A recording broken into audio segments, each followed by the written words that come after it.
সৈয়দনা ইব্রাহিম ওনার ছেলে ইসমাইলরে দেখতে গেলেন। অনেক দিন পরে দেখতে গেলেন। ওই দিন বাড়িতে সৈয়দনা ইসমাইল বাড়িতে নাই, বনে গিয়েছে শিকার করার জন্য। বাড়িতে সৈয়দনা ইসমাইলের বিবি সৈয়দনা ইব্রাহিম ঘরের দরজার বাইরে থেকে সালাম দিয়ে বললেন, আসসালামু আলাইকুম। ভেতর থেকে কর্কশ গলায় একটা মেয়ে সালামের উত্তর দিয়ে বলল, ওয়া আলাইকাস সালাম। গলার মধ্যে কোনো মায়া নাই, মহব্বত নাই। জিজ্ঞেস করলো সৈয়দনা ইব্রাহিম, মা কেমন আছো? কাইফা হালুকি ইয়া উম্মি। মেয়েটা কয়, বেশি সুবিধার না। তোমাদের খাওয়া দাওয়া কেমন চলে? ভালো না। তোমার জামাই কই? বনে গেছে। এবার মেয়েটা বলতেছে, আমনে কেডা? সৈয়দনা ইব্রাহিম বলে, আমি কে চিনবা না? ইদা জা যাওজুকা মিনাল গাবা, স্বামী যখন বন থেকে ফিরবে, ফাকরাই আলাইহিস সালাম, তোমার স্বামীর একটা সালাম দিবা। ওয়া মুরিহি আইগায়রা আতাবাতা বাবিহি, আর বলবা ঘরের দরজার নতুন ঘরের দরজার চৌকাটটা যেন তোমার স্বামী পাল্টে দেয়। এই কথা বলে বুখারীর বর্ণনা। কিসের হাদিস? বুখারীর হাদিস। ইব্রাহিম চলে গেলেন। ইসমাইল আসার পরে বিবি বলতে আরম্ভ করছে, দুপুরবেলা একটা বুড়া আইছিল। বুড়া কে ছিল? সৈয়দনা ইসমাইল বলে, কোন বুড়া আসছে? কি বলছে? বিবি বলে, আপনারে সালাম বলছে। ওয়া আলাইকুমুস সালাম। আর কি বলেছে? আর বলছে ঘরের দরজার চৌকাট যেন আপনি পাল্টে ফেলেন। এই কথা বলার পরে সৈয়দনা ইসমাইল চিৎকার দিয়ে বলে, ও কি করলি তুই? নিজের কপাল পুড়লি, নিজের কপালে নিজে কুড়াল মারলি। ও মিয়া, চোর বোঝে চোরের সিগন্যাল, পুলিশ বোঝে পুলিশের সিগন্যাল, নবী বোঝে নবীর সিগন্যাল। ঠিক কিনা? সৈয়দনা ইব্রাহিম যা বলছে ইসমাইল আলাইহিস সালাম ধরে ফেলছে। ডেকে বললে, এটা বুড়া না, এটা তোর শ্বশুর। এইটা আমার বাবা ইব্রাহিম খলিল। আমার বাবা যা বলেছে, সিগন্যালটা তো গ্রিন সিগন্যাল না, এটা তো রেড সিগন্যাল, এটা তো বিপদ সংকেত। আমার বাবা যা বলেছে এর মানে হলো তোরে যেন আমি তালাক দেই। Get out, get out, I divorced you. তোরে তালাক দিয়ে দিন। তালাক দিয়ে দিলেন বিবিকে।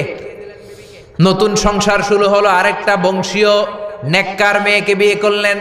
3 বছর পর সৈয়দনা ইব্রাহিম আবার বেড়াতে আসলেন।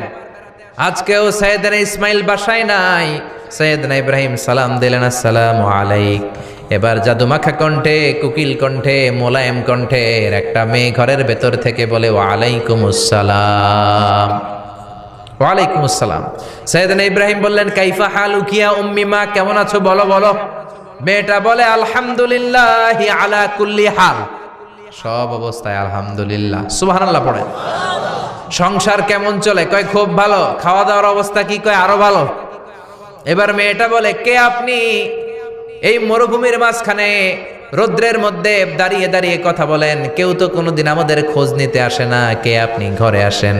সৈয়দনা ইব্রাহিম বলে, না, আমার পরিচয় দিব না, ঘরেও আসবো না। মেয়েটা বলে, আপনি যদি ঘরে না আসেন আমি কিন্তু রাগ করব। সুবহানাল্লাহ কোন। জোর করে ঘরে নিলেন, শরবত খাওয়ালেন, খেজুর খাওয়ালেন, রুটি খাওয়ালেন, মাংস খাওয়ালেন। সৈয়দনা ইব্রাহিমও চোখের পানি ছেড়ে দোয়া করলেন। ও মিয়া, এটাও মাইয়া, আগেরটাও। আহা, বেশ কম আসরা নাই। সৈয়দনা ইব্রাহিম মাথায় হাত বুলিয়ে দিয়ে দোয়া করলেন আর বললেন, ইদা জা যাওজুকা মিনাল গাবা, তোমার স্বামী যখন বন থেকে ফিরে আসবে, ফাকরাই আলাইহিস সালাম, তোমার স্বামীর একটা সালাম দিবা। ওয়া মুরিহি আন ইউসবিতা আতাবাতা বাবিহি, আর বলবা ঘরের দরজার নতুন চৌকাট যেন জীবনেও না পাল্টায়। চলে গেলেন। ইসমাইল আসলেন। বিবি বলল, নুরানি চেহারার এক আল্লাহর ওলির মতো মুরব্বী লোক আসছিল। মুরব্বী আসছে শুনে ইসমাইল তো ভয় পেয়ে গেলেন। কিরে, আগে তো একটা ঘটনা ঘটছে, ঠিক কিনা? কেমন আচরণ করেছিস বল। বিবি বলে, আপনি ভয় পাবেন না, আমি খুব ভালো আচরণ করেছি, আপ্যায়ন করেছি।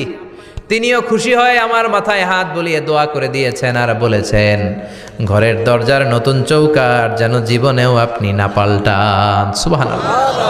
সৈয়দনা ইসমাইল বিবিকে জড়িয়ে ধরলেন। বিবিকে জড়িয়ে ধরে বললেন, ও বিবি, তুই তো পরীক্ষায় গোল্ডেন এ প্লাস। কি এ প্লাস? যেই মুরব্বী লোকটা এসেছিল সাধারণ কোনো মানুষ নয়, তোমার শ্বশুর আমার বাবা ইব্রাহিম খলিল। আমার বাবা যেই কথা বলে গিয়েছেন, যে ইঙ্গিত দিয়েছেন, এটা তো গ্রিন সিগন্যাল। আমার বাবা বলেছেন তোমার যেন কোনোদিন তালাক না দেই, তোমার যেন ছেড়ে না দেই। এই যে তোমার হাতটা দুনিয়ার বুকে ধরলাম, জান্নাতে যেন তোমার হাত ধরেই দুজনে জান্নাতে ঢুকে যায়। এজন্য বাবা মায়ের দোয়ার দরকার আছে না নাই? মায়ের দোয়ার চেয়ে বড় দোয়া আছে নাকি?